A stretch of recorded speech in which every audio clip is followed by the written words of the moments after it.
السلام عليكم.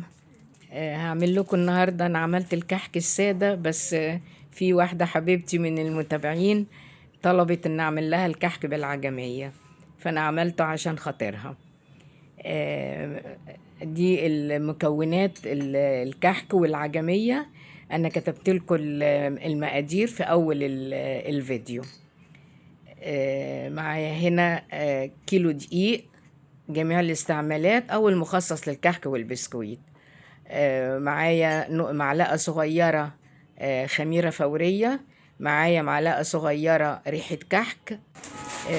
ومعايا معلقتين كبار سكر، ودول للخميرة، ومعلقتين سكر بودرة هحطهم في الدقيق. نبتدي الأول نعمل العجمية.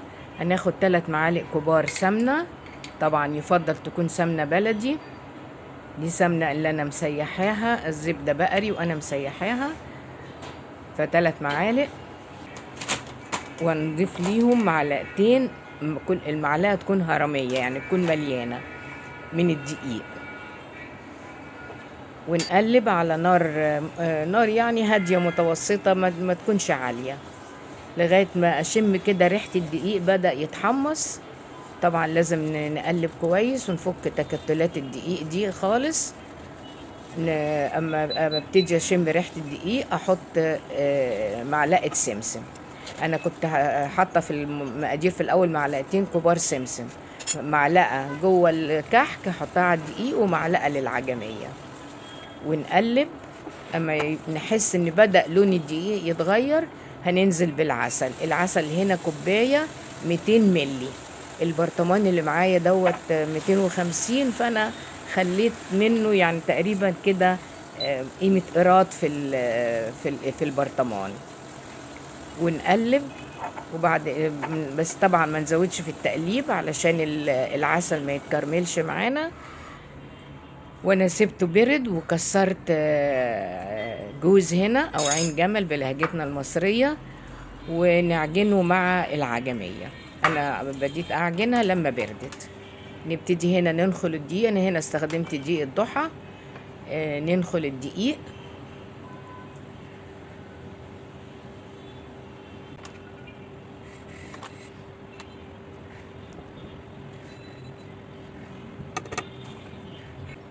اتمنى يا رب الطريقة تكون بسيطة وتعجبكم. انا حطيت هنا معلقتين السكر البودرة نخلتهم برضو، وهضيف هنا بقى السمسم، وهضيف دي ريحة الكحك.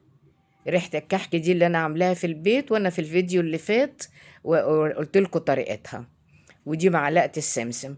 السمسم بنحمصه تحميص خفيف قوي، يعني لا نحطه ني ولا نحطه محمص جامد، تحميص بسيط. والسمن هنا نص كيلو انا سيحته، يعني خليته سخن، لا هو بارد ولا هو مقدوح. المقدوح الحقيقة يعني هو الطريقة التقليدية بتاعتنا احنا ستات زمان بنبقى بنقدحها. لكن انا هنا لاحظت انه المقدوح بيعمل حموضة جامدة قوي، فيعني نخلينا وسط، لا هو بارد ولا هو مقدوح جامد، سخن. وانا بقلب هنا بالسباتيولا لما الدقيق كله بس يتشرب السمنة. انا لقيت نفسي برضو مش قادرة بس على طول لانه كان سخن، بس يعني هركنه حاجة بسيطة لما احضر الخميرة وبعدين ارجع له تاني.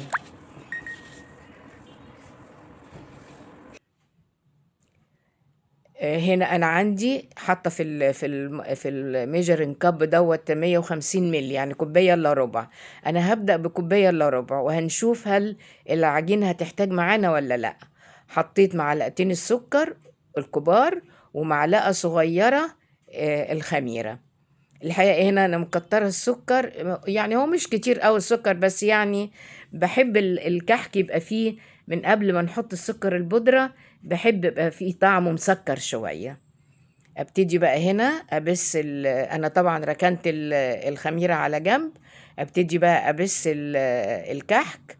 لازم نبس جامد قوي كده، ويستحسن يكون في طبق واسع علشان تاخدي راحتك في البس. هنا انا استخدمت نص كيلو سمنة بس، وديكوا شايفين قد ايه تحسي العجينة فيها سمنة كتير. الفيديو اللي فات كنت مستخدمة 550. فانا لقيت بصراحة الكحك ناعم زيادة عن اللازم، انا بحبه شوية يكون ماسك نفسه، فعشان كده حطيت نص كيلو بس، ونص كيلو كافية قوي. حطيت هنا بقى الخميرة اللي هي كوباية الا ربع مية، ونعجن. بس انتم ملاحظين العجن بأطراف ايدي بلف كده العجينة عشان تتشرب المية. هنا كل نواعم العيد ما فيهاش عجن ابدا، كلها بلا استثناء، كلها بنلف كده بايدينا لغاية ما العجينة معانا تتشرب السوائل. هنا انتم ملاحظين ان العجينة مفرفتة، شوفوا انا بحاول اجيب اللي في الجوانب تحسها بتفرفط معايا، فمعناها محتاجة شوية مية كمان. فانا كملت بقى الكوباية، يعني حطيت هنا ربع كوباية، يبقى العجينة كلها اخدت كوباية مية اللي هي 200 ملي، الكوباية 200 ملي. اذا ما عندك، اكيد كلنا عندنا في البيت الكوبايات اللي هي آه، بتاعت الشاي السادة.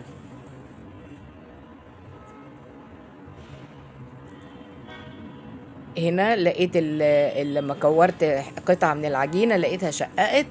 فالحقيقة لا، أنا نسيت أقول لكم، أنا كنت حاطة 50 ملي في المج لكن ما حطيتهاش كلها، فعشان كده رجعت كملت ال50 بقى كل المية 200 ملي، لأن لقيت لما كورت قطعة من العجينة ودوست عليها بصباعي شققت.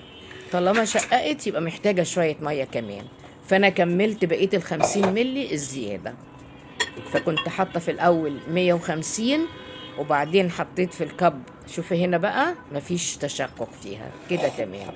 رجعت حطيت في الكب 50، بس لما جيت أزود ما حطيتهمش برضو كلهم احتياطي، بس لما شققت لقيتها محتاجة فروحت حاطة بقية ال50 ملي. طبعا الكحك ما بنسيبوش يختمر، على طول بنشتغل فيه، وخصوصا ان احنا في الشتاء لو سيبنا العجينة شوية هتنشف، السمنة هيتجمد فيها وهتنشف، فانت على طول بتبتدي تشتغلي فيها. انا هنا كورت العجينة وببتدي اقورها كده واحط جواها كرة العجمية والم العجينة عليها، وابتدي الفها في ايدي تاني عشان تاخد شكل الكرة، وابتدي بقى انقشها، تنقشيها بقى بالمنقاش بالبصامة بالطريقة اللي انت عاوزاها.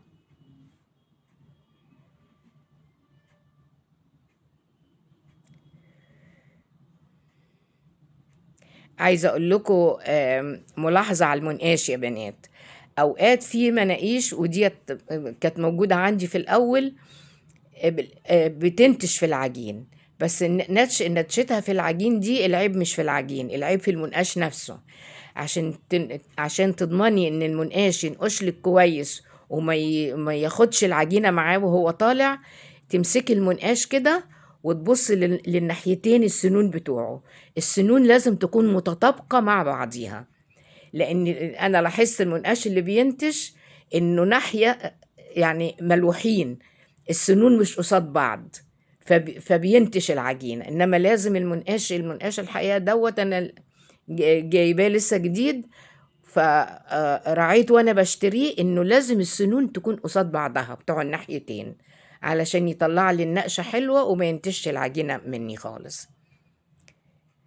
نقشي بقى بالطريقة اللي تعجبك. طبعا النقش ده بيرجع للواحد وهو بينقش بيطلع كده اشكال ما هياش، يعني ما هوش حافظها، يعني زي ما ايدك تطلع طلعي مش مشكلة، كله هيتغطى بعد كده بالسكر. بس هي فكرة المنقاش او البصامة ان يبقى فيه فراغات السكر يثبت فيها. انا الحقيقة هنا هعمل لكم واحدتين تلاتة بس كده، بعد كده اكمل انا عشان ما اطولش عليكم الفيديو.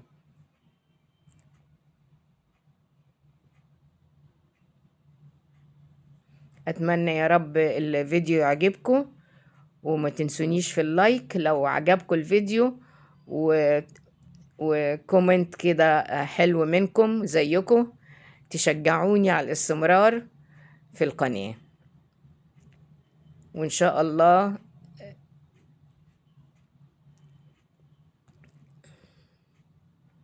يعجبكم، وما تنسونيش في اللايك زي ما طلبت منكم. أكون شاكرة لكم قوي. هنا أنا في البصمة اللي في النص دي أنا في الفيديو اللي فات وريتها لكم، فقلت ما فيش داعي بقى الفيديو ده كمان أوريها لكم.